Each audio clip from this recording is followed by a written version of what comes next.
Hey everyone. So, welcome to another lesson in Module 4. And here we're going to talk in more detail about the profession of architectural draftsperson, all right? This is the one that's assessed by the body called VETSSS here in Australia. I went through this process on my own. You can also hire a migration agent to do this process for you, but I actually think it's one of the simpler ones to do, especially compared to the last one we looked at, which is the architect assessment with the AACA, all right?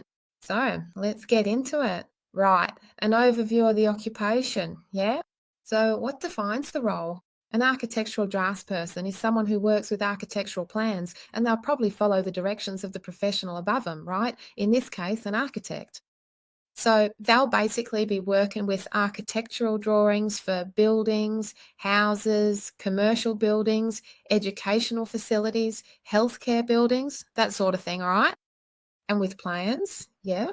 They might also be doing modeling, yeah, in BIM, for these buildings, or using AutoCAD, and even, yeah, also using graphic resources and 3D visualization tools. That can also be considered part of an architectural draftsperson's job. All right. Yeah, there are some alternative titles. There are that people use out there, architectural assistant, construction drawing officer. These are some of the titles you might come across, all right? But most of the time, even in job ads, you'll find it listed as draftsperson, okay? Yeah, or sometimes just drafter. The related fields are, well, construction design, architectural drafting, and architecture itself. And it's the skill level that's within Group C of VATSSS, all right, which requires a diploma, which, according to the AQF, as I mentioned earlier, I've put the link below that you can access, which is the Australian Qualifications Framework, okay? So, for example, your course in Brazil, a bachelor's degree, if I'm not mistaken, is listed on the AQF as level 7, all right? So it's higher than what would be a technical high school course, yeah? Which would be more equivalent to someone wanting to be a drafter, okay? So because I already had a higher education degree, I was considered to be above what was required, right?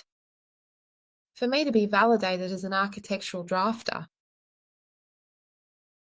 Well, on the website, you can have a closer look later, but there are a few pathways, and this is more relevant for those coming here to study a vet course, all right? So, because for those who are in Brazil and are already coming with a bachelor's degree in architecture, as I mentioned, the corresponding AQF level will be higher. So, you don't need to worry about this part, all right? So, here, for those studying here, you need to have at least a diploma. And because there are these different types of courses, your course needs to have some subjects that are more relevant. You know what I mean? So, they separate it based on that as well. So, there are pathway 1, 2, and 3. All right. And depending on which pathway, they'll require more or less work experience. Okay. And pathway 4, that one asks for a certificate IV, which is a bit lower, but it also has to be in a relevant field of study, right? And it requires a longer period of employment, which would be 3 years, okay? And within the last few years, at least 1 year of recent employment, because sometimes people have more than 5 years of experience, but have also spent some time out of work. So that can vary, all right? Depend on how long someone's been in the profession. Sometimes they haven't worked 3 years in a row, but they need to have at least 1 year of recent employment. So, why am I giving you a comprehensive general overview of the tasks here? All right. Because you are definitely going to need all of this information when you go through and complete your activities on the website. There are some fields there where you'll need to list at least 5 tasks you carry out day to day as an architectural drafter. All right. So here they have tasks that are considered highly relevant to the job. So the main duties in drafting, interpreting plans, regulations, codes, preparing drawings, work specifications, reviewing plans, maps and drawings. Documentation tasks, preparing tender packages, construction documents, creating window and door schedules, developing material finish specifications, and descriptive reports, all right?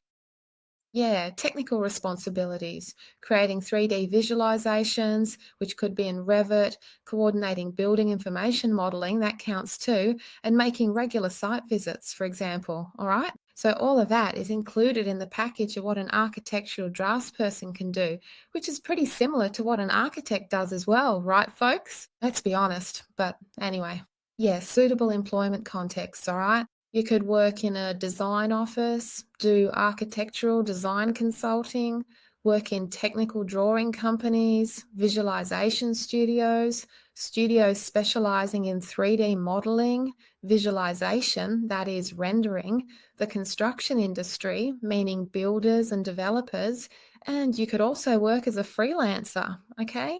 Yeah, what they don't consider as suitable for someone who wants to be assessed as an architectural drafter is when the focus is only on interior design. So you need to be really careful when describing your activities so you don't focus solely on the area of interior design, all right? Because otherwise they won't accept it since it's classified somewhere else, all right? The interior design group. Engineering drawing isn't accepted either, meaning installations. That would fall under another profession. It would be for civil engineering draftsperson, all right? Yeah, so you have to be really careful not to describe anything related to structure, mechanical installations like air conditioning, electrical, or even structural work, because that falls under a different profession. And also professions that work with BIM, but at a higher level, right? So, for example, a BIM manager. So, you shouldn't put in your job description, because I'm a BIM manager, because they'll think it has nothing to do with you're applying to be an architectural draftsperson. All right. Yeah. So, you really need to be careful about that. If you're developing a family, a 3D project, and so on, then yes, that's considered. But if you're already above that, it doesn't really make sense. Yeah, so of course, you have to submit some documents that they require, all right? So RD always, they'll ask for it. They'll ask you for all your documents translated. They put the list on their website of which ones they accept, all right? Evidence of your qualifications, that is your diploma, your academic transcript, translated, proof of employment, reference letters, which are very important. In other words, for every place you've worked and gained experience, you need to request a letter on company letterhead with a signature and your employer's contact details, all right? Yeah, listing your working hours, your job duties, how long you stayed in that job, all right? On the website, there's a detailed list of how it needs to be, and there's even a template you can use as a reference to request this letter. But it's an essential document you need to request. Without it, it's almost impossible to go through this process, all right? Yeah, contracts. In case you worked as a freelancer, it's good to have proof that you actually provided the service. In my case, I used my contractor agreement at the time, since I was working as a BIM manager for a construction company. So I used that contractor agreement, but I made a few minor adjustments to how I described my professional role as a BIM manager, just to be clear. All right, guys? I didn't say outright that I was a BIM manager. I said I was giving training in drawing, okay? So I changed a bit how I worded things and it got approved, all right? Just be careful with the words you use and how you phrase things. And the pay slips, which are your pay slips, all right? Translated. Yeah, your portfolio. They're asking for that now as well. They need a portfolio with a certain number of projects in there. I reckon it's good to include at least three. Just explain and, so they get an idea of what you've worked on as a drafter. All right. Put my portfolio in there as well. At the time, it wasn't mandatory, but I preferred to include it, especially when I did my reassessment from architecture to engineering.